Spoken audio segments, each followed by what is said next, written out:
झारखंड जी के ट्रिक में आपका स्वागत है।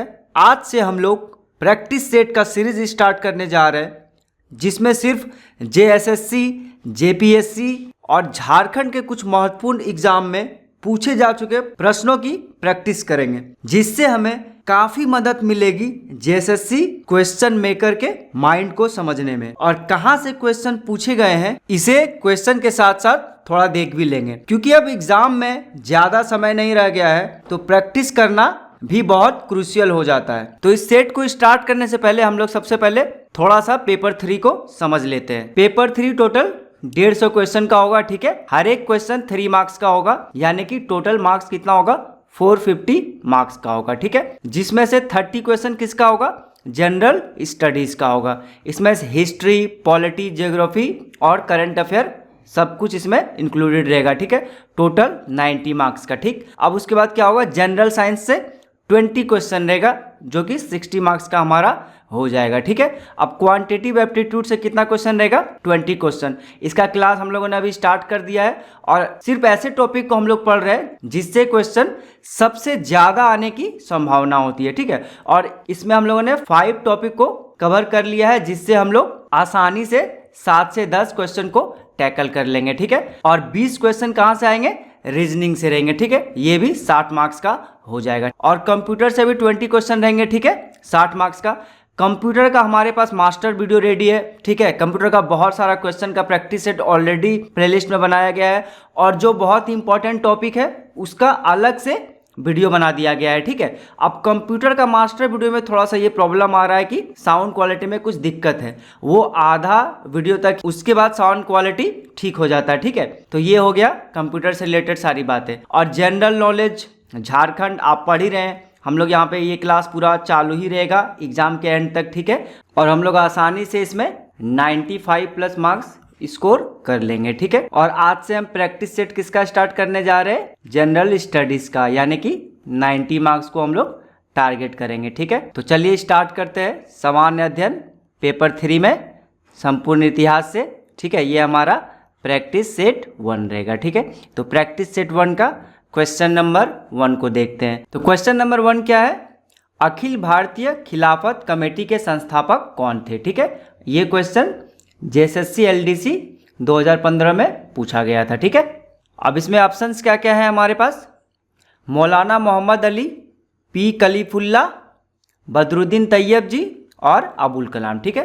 तो इसका राइट आंसर क्या हो जाएगा, ऑप्शन ए मोहम्मद अली इसका सही उत्तर है, ठीक है। अब चलिए थोड़ा सा हम लोग इसका थ्योरी को भी देख लेते हैं। खिलाफत समिति जो है 1919 से 1922 तक चला था, ठीक है।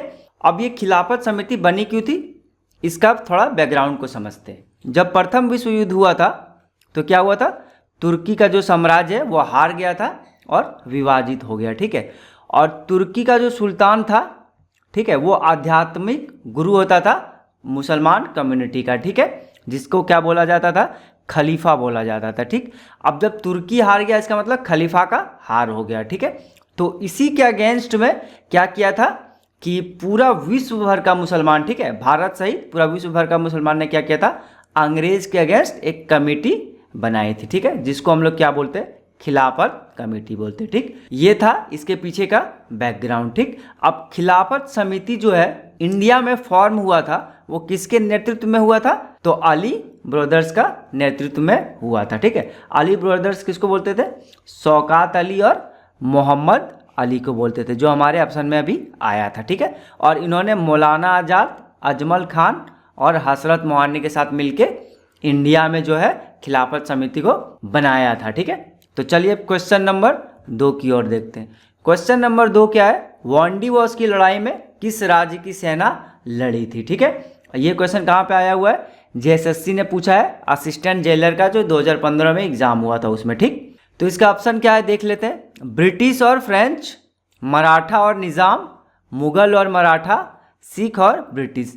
तो इसका सही आंसर क्या हो जाएगा, ब्रिटिश और फ्रेंच, ठीक है। अब इसमें हम लोग थोड़ा सा कुछ इंपॉर्टेंट पॉइंट को देख लेते हैं, ठीक है। अब बैटल ऑफ वांडीवॉश कब हुआ था, 1760 में हुआ था, ठीक है। अब ये 1760 में बैटल ऑफ वांडीवॉश क्यों हुआ था, थोड़ा सा हम लोग इसका स्टोरी देख लेते हैं। एक्चुअली में ये जो बैटल हो रहा था, ठीक है ना, ये इंडिया में सुप्रीमेसी को लेके हो रहा था कि इंडिया में सबसे ताकतवर कौन है, या इंडिया का जो भी रिसोर्सेस है उसको कौन अच्छे तरीके से यूज़ करेगा। ठीक है, ये मतलब आपस में विदेशी लोग लड़ रहे थे, ठीक है, अपना सुप्रीमेसी को इस्टेब्लिश करने के लिए। ठीक, तो ये जो लड़ाई था किसके बीच था? फ्रेंच और ब्रिटिश के बीच था। ठीक है, अब इसमें कौन कौन से पीपल इन्वॉल्व थे? ये जो फ्रेंच का जो जनरल था वो कौन था? काउंट डे लैली। ठीक है, और जो ब्रिटिश का लेफ्टिनेंट था वो कौन था? सर आयर कोटे। ठीक, ये इंपॉर्टेंट इन्फॉर्मेशन है। ठीक है, तो ये बैटल ऑफ वांडी दिवस कब हुआ था? 1760 में हुआ था। ठीक है, कहाँ हुआ था? Carnatic, south India. ठीक है, अब अंग्रेज लोग कर्नाटक को क्या बोलते थे? कार्नेटिक बोलते थे। ठीक, और एक इंपॉर्टेंट इन्फॉर्मेशन, ये जो बैटल ऑफ वांडी वॉर है, ठीक है, ये एक्चुअल में क्या है? कर्नाटक वॉर का, जो कर्नाटक वॉर बोले या कार्नेटिक वॉर बोले, ठीक है, उसका पार्ट है। अब इसमें रिजल्ट क्या हुआ था? हम सभी को पता है, ब्रिटिश विक्टर हुआ था। ठीक है, ब्रिटिश जो है विक्ट्री किया था इन्होंने। तो चलिए अब क्वेश्चन नंबर 3 की ओर आगे बढ़ते हैं। ठीक है, क्वेश्चन नंबर 3 में क्या है? ऋग्वेद में कितने मंडल है? ठीक है, अब ये क्वेश्चन कहाँ पूछा गया था?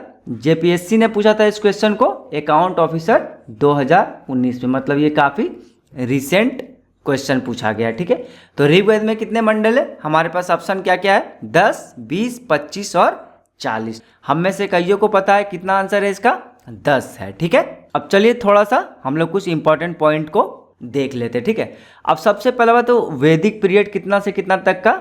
ईसा को बोलते हैं हम लोग 1500 ईसा पूर्व से 600 ईसा पूर्व तक का जो पीरियड है, ठीक है, जो समय है, उसको हम लोग क्या बोलते हैं? वैदिक पीरियड। ठीक है, अब वैदिक पीरियड में जो है 4 वेदास को लिखा गया है। ठीक है, जिसमें सबसे पहला वेदा क्या है? जिसको हम लोग बोलते हैं ऋग वेद। ठीक है, यह ऋग वेद या ऋग वेदा। ठीक है, इसको हम लोग क्या बोलते हैं? बुक ऑफ मंत्रास के नाम से भी जानते हैं। ठीक, मतलब मंत्रों का बुक। ठीक, उसके बाद क्या है? सामवेद। अच्छा, ऋग्वेद के बारे में एक चीज और लिख लीजिए कि ये सबसे ओल्डेस्ट टेक्स्ट है। ठीक है, सिर्फ इंडिया का नहीं, पूरा यूरोप को भी अगर देखें तो यूरोप में सबसे ओल्डेस्ट टेक्स्ट है ये। ठीक है, अब दूसरा क्या था? सामवेद। ये क्या होता है? Book of chant. ठीक है, इसका मतलब क्या हुआ? ऋग्वेद से लिए गए एक खास प्रकार के स्तुति पद्यों का संग्रह मात्र है। मतलब ऋग्वेद से क्या किया? गीत वीत को उठाया और इसमें उसको अच्छे से क्रमबद्ध से लिख दिया गया। ठीक है, तो वही हमारा क्या हो गया? सामवेद हो गया। ठीक, अब यजुर्वेद क्या है? इसको बोलते हैं बुक ऑफ रिचुअल। इसका मतलब क्या हो गया? कि मंत्रों का संग्रह है, जिसे लोग क्या करते थे? यज्ञ वगैरह में क्या करते थे? जैसे कि कुछ कार्य विधि होता है, ठीक है, उस किस कार्य में कौन सा मतलब हम लोग मंत्र पढ़ेंगे, वो इसके बारे में लिखा हुआ है। ठीक है, मतलब सीधा सीधा याद रखना है, बुक ऑफ रिचुअल। ठीक है, अब इंग्लिश में ये सब जो है जब क्वेश्चन अटेम्प्ट कीजिएगा तो काफ़ी इजी लगेगा, इसलिए मैंने इसको इंग्लिश में लिखा हुआ है। ठीक, नहीं तो इंग्लिश का हिंदी का वर्ड आप समझ ही रहे हैं कितना आसान होता है। ठीक है, तो चलिए अब हम लोग देखते हैं अथर्ववेद, जो कि चौथा वेद है। ठीक है, इसको हम लोग क्या बोलते हैं? बुक ऑफ स्पेल, मतलब जादू, टोना, टोटका सब इसमें लिखा हुआ है। ठीक है, ये सब इन्फॉर्मेशन थोड़ा इंपॉर्टेंट इन्फॉर्मेशन था, इसलिए हम लोगों ने थोड़ा सा इसको देख लिया। ठीक है, अब हमारा नेक्स्ट क्वेश्चन नंबर 4 को देखते हैं। ठीक, क्वेश्चन नंबर 4 क्या है? प्रसिद्ध हजारा मंदिर विद्यमान हिंदू मंदिर संस्थापत्य कला का अभूतपूर्व नमूना है, यह निम्न किस शासक के काल में निर्मित हुआ है? ठीक है, ये काल में है। ठीक है, यहाँ पे प्रिंटिंग में क्या हो गया? मई हो गया, काल में निर्मित हुआ है। अब देखिए हिंदी में काफ़ी लोग को समझ में नहीं आया होगा, सीधा सीधा इसका क्या मतलब है कि ये जो प्रसिद्ध मंदिर है, ठीक है, हजारा जिसको बोला जाता है, हजारा का राम मंदिर, तो इसको किसने बनवाया था? ठीक, और ये क्वेश्चन कब पूछा गया था? जेपीएससी अकाउंट ऑफिसर 2019 का क्वेश्चन है। ठीक, तो इसका सही आंसर है देवराय द्वितीय ने इसको बनवाया था। ठीक है, तो चलिए थोड़ा सा इसके बारे में भी हम लोग देख लेते हैं। अब ये जो है क्या है? हजारा राम टेम्पल का देखिए, बहुत अच्छा खूबसूरत सा यहाँ पे मंदिर है। ठीक, अब ये प्लेस कहाँ है? तो हम्पी में है। ठीक है, हम्पी को ही क्या बोलते हैं? विजयनगर बोलते हैं। ठीक, और ये सारा चीज़ कहाँ पे है? कर्नाटका में। और हम्पी में बहुत सारा इंपॉर्टेंट टेम्पल है। ठीक है, इसको भी हम लोग कभी कवर करेंगे, फिलहाल इस क्वेश्चन के लिए इतना काफ़ी है। ठीक है, अब इसको किसने बनाया था? 15वीं शताब्दी में बनाया था, देवराय 2 ने बनाया था। ठीक है, तो चलिए अब नेक्स्ट क्वेश्चन नंबर 5 को देखते हैं। ये भी क्वेश्चन कहाँ पूछा गया है? जेपीएससी अकाउंट ऑफिसर 2019 में, क्योंकि ये एक रिसेंट क्वेश्चन है तो हमें ज़्यादा पता लगेगा कि किस टाइप का क्वेश्चन कहाँ से वो लोग पूछ रहे हैं, ठीक है। और हो सकता है कि यही क्वेश्चन सेटर हमारे जैसे सीजीएल का सेटर हो, तब तो मज़ा ही आ जाएगा, ठीक है। तो चलिए इसको पढ़ते हैं। सबसे पहले क्वेश्चन क्या है, निम्न में से किसने चंद्रगुप्त मौर्य के शासनकाल में सुदर्शन झील का निर्माण किया था, ठीक है। यहाँ पे क्या पूछा है, चंद्रगुप्त के मौर्य काल में। अब चंद्रगुप्त मौर्य जो है खुद से वहाँ तो लेक बनवाएगा नहीं, ये इंजीनियर था नहीं, तो इसका इंजीनियर कौन था, तो आपका वो उसका नाम पूछ लिया गया है, ठीक है। अब कुछ इंपॉर्टेंट फैक्ट है, अच्छा वो मैं क्वेश्चन के बाद में बता देता हूँ, पहले इसका हम लोग आंसर देखते हैं। तो इसका आंसर क्या हो जाएगा, पुष्यगुप्त वैश्य इसका सही आंसर हो जाएगा, ठीक है। चलिए अब इसके बारे में थोड़ा सा हम लोग थ्योरी को देख लेते हैं, ठीक। तो सुदर्शन झील के बारे में हम लोग क्या क्या इंपॉर्टेंट पॉइंट है, ये चंद्रगुप्त मौर्य के काल में गिरनार के राज्यपाल पुष्यगुप्त वैश्य ने इसका निर्माण कराया था, ठीक है। अब सुदर्शन झील का जो है 3 बार निर्माण हुआ है, ठीक। मतलब सुदर्शन झील चंद्रगुप्त मौर्य ने बनवाया, फिर क्या हुआ, ध्वस्त हो गया, फिर किसी ने बनवाया, फिर ध्वस्त हुआ, फिर किसी ने बनवाया, ठीक है। तो जो चंद्रगुप्त के बाद जिसने बनवाया था, किसने बनाया था, रुद्रदमन के काल में बना था, और बनाया किसने था, सुवी शाख ने बनाया था, ठीक है। इसको बस याद रखना है। और उसके बाद जब तीसरा बार किसने बनवाया, स्कंदगुप्त के काल में चक्रपालित नाम का जो आदमी है उसने बनाया था, ठीक है। तो अब ये लोग बनाया नहीं था, इन लोगों ने पुनर्निर्माण किया था, क्योंकि बनाया किसने था, चंद्रगुप्त मौर्य ने बनवाया था पुष्यगुप्त वैश्य के द्वारा, ठीक है। चलिए अब नेक्स्ट क्वेश्चन, क्वेश्चन नंबर 6 को देखते हैं। रामचरितमानस के रचयिता कौन थे, जेएसएससी एलडीसी 2015 का क्वेश्चन है, बहुत इजी क्वेश्चन है, ठीक है। इसका आंसर क्या हो जाएगा, तुलसीदास, ऑप्शन डी इसका राइट आंसर हो जाएगा, ठीक है। चलिए अब क्वेश्चन नंबर 7 को भी देख लेते हैं। क्वेश्चन नंबर 7 क्या है, एमके गांधी द्वारा लिखी हुई in search of the supreme यह पुस्तक कितने खंड में प्रकाशित की गई है, ठीक है। तो जेएसएससी असिस्टेंट जेलर 2015 का क्वेश्चन है। अब ये क्वेश्चन को हम टफ बोले या इजी बोले मुझे समझ में नहीं आ रहा, ठीक है, ये किस टाइप का क्वेश्चन है।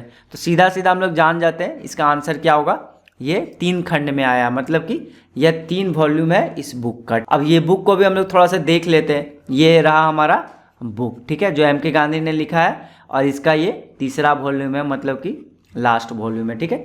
चलिए अब क्वेश्चन नंबर 8 को देखते हैं, ठीक। अब क्वेश्चन नंबर 8 में क्या है कि जजिया सल्तनत काल में मूल रूप से एक प्रकार का कर गैर मुस्लिमों पर लगाया जाता था, जिसके प्रतिफल में प्राप्त होता था, ठीक है। अब इसका कुछ कुछ ऑप्शन दिया, हम लोग देखते हैं वो। जीवन एवं संपत्ति की सुरक्षा।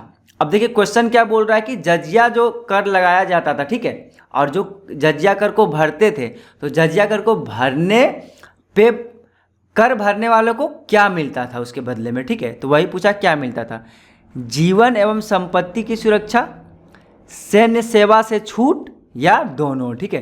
तो इसका सही आंसर होगा दोनों, ठीक। और ये क्वेश्चन कब पूछा गया है, जेपीएससी ने पूछा है 2019 का अकाउंट ऑफिसर का एग्जाम में, क्योंकि झारखंड में बहुत गिना चुना ही एग्जाम हुआ है, ठीक है। तो उसमें से हम लोगों ने क्या किया है, अच्छे क्वेश्चन को अच्छे एग्जाम से उठाया है, ठीक है। तो चलिए अब थोड़ा सा कुछ इंपॉर्टेंट पॉइंट को जजिया करके मामले में देख लेते क्या है। तो जजिया टैक्स के बारे में क्या क्या इंपॉर्टेंट पॉइंट है, ठीक है। इसको इंट्रोड्यूस किसने किया था, ये इंपॉर्टेंट है, कुतुबुद्दीन ऐबक ने इसको इंट्रोड्यूस किया था, मतलब लाया था या लगाया था, ठीक। किस पे लगाया था, नॉन मुस्लिम पे लगाया था, कहाँ पे, इंडिया में लगाया था, ठीक है। अब जो कर देते थे उसको क्या बोलता था कि भाई ये कर दोगे तो तुम्हें ये चीज़, ये तीनों चीज़ का सुविधा मिलने वाला। पहला क्या है कि protection provided by Muslim ruler to non Muslim, ठीक है, मतलब प्रोटेक्शन मिलेगा, ठीक है। दूसरा क्या था, exemption of non Muslim from military service, जो ऑप्शन 2 में था, ठीक है, सैन्य सेवा से छुट्टी, ठीक। तीसरा क्या है, right to practise a non Muslim faith in a Muslim state with some communal autonomy. Autonomy मतलब क्या होता है, एक तरह से आज़ादी होता है, ठीक है। मतलब कि मुस्लिम स्टेट, अब मुस्लिम राजा है तो मुस्लिम स्टेट वो लोग मानते थे कि मुस्लिम स्टेट है, ठीक है। तो वहाँ पे नॉन मुस्लिम जो है आज़ादी से अपना जो है श्रद्धा और पूजा पाठ ये सब कर सके, तो इसके लिए उसको क्या करना होगा, जिजिया टैक्स देना होगा, ठीक है। तो ये था कुछ जिजिया टैक्स के बारे में इंपॉर्टेंट पॉइंट। और सबसे इंपॉर्टेंट पॉइंट क्या है कि जिजिया टैक्स को किसने हटाया था, तो महान अकबर ने इसको हटाया था। कब हटाया था, 16th सेंचुरी में हटाया था, ठीक है। तो चलिए अब नेक्स्ट क्वेश्चन, क्वेश्चन नंबर 9 को देखते हैं। एक सिपाही ने एक ब्रिटिश सार्जेंट पर हमला किया था, जिसकी वजह से प्रथम भारतीय स्वतंत्रता संग्राम शुरू हुआ था। वह सिपाही कौन है? इसका आंसर बताने का मन तो नहीं कर रहा है, लेकिन मैं बता देता हूँ फिर भी। कौन है? मंगल पांडे। ठीक है, चलिए अब लास्ट क्वेश्चन नंबर 10 को हम लोग देख लेते हैं। ठीक है, किस ट्रायल केस में महात्मा गांधी ने कहा था, मुझे अपने कृतियों में से प्रत्येक के परिणाम के बारे में पता होना चाहिए था। ठीक है, मतलब उसको पता नहीं था। मैं उनके बारे में जानता हूँ, मैं जानता हूँ कि मैं आज से खेल रहा था। यहाँ पे आज नहीं होगा, यहाँ पे आग होगा। ठीक है, यहाँ पे क्या होगा? आग से खेल रहा था।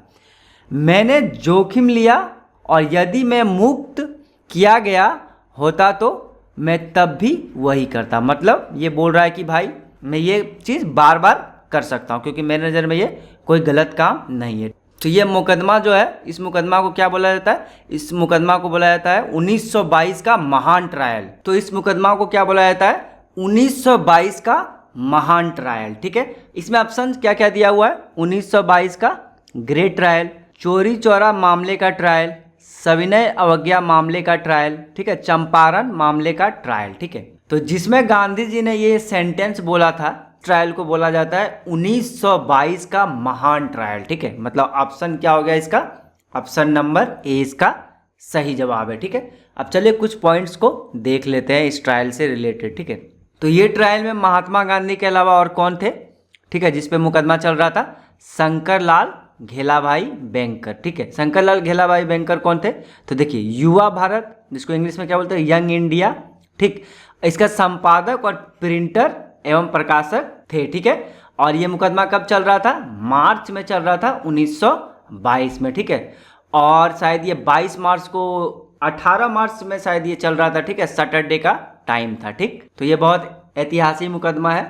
ठीक है, आज का वीडियो थोड़ा सा लंबा इसलिए हो गया क्योंकि हम लोगों ने समझा कि इस सीरीज में हम लोग क्या क्या पढ़ेंगे और क्यों पढ़ेंगे। ठीक है, अब जो कल से वीडियो आएगा उसका ड्यूरेशन थोड़ा शॉर्ट होगा, प्रश्नों की प्रैक्टिस करेंगे और उससे रिलेटेड कुछ इंपॉर्टेंट पॉइंट को देखेंगे। ठीक है, तो चलिए आज का वीडियो यहीं पे समाप्त करते हैं। तो अगर आपको मेरी मेहनत अच्छी लगी हो तो प्लीज़ इसे लाइक करें, शेयर करें, और अगर आप लोगों ने इसे सब्सक्राइब नहीं किया हुआ है तो प्लीज़ इसे सब्सक्राइब करें। जय हिंद, जय झारखंड।